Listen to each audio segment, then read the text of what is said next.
온라인상에 출처 불명의 딥페이크 피해 학교 목록이 돌면서 불안감이 커지고 있는데요.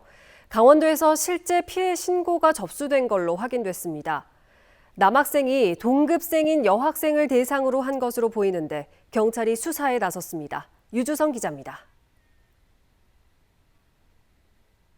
전국적으로 딥페이크 기술을 악용한 음란물 제작이 문제가 되고 있는 가운데 강원도의 한 학교에서도 최근 딥페이크 관련 신고가 접수됐습니다. 신고가 접수된 건 지난 23일.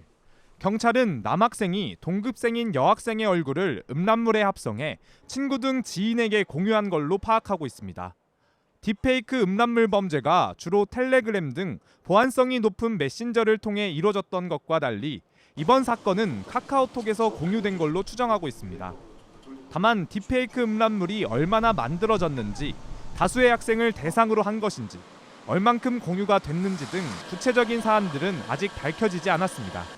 경찰은 신고 수개월 전부터 범죄가 일어난 것으로 보고 증거 자료를 확보하는 데 주력하고 있습니다.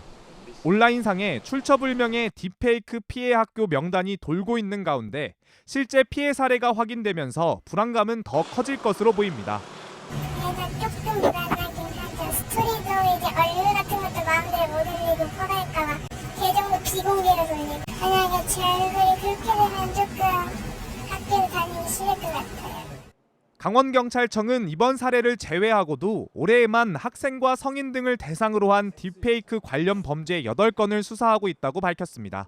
일선 학교에서는 가정통신문을 통해 청소년을 대상으로 한 딥페이크 음란물을 저장, 소지, 시청하는 것만으로도 처벌받을 수 있다는 사실을 알리고 피해 발생 시 대처 방안도 안내하고 있습니다.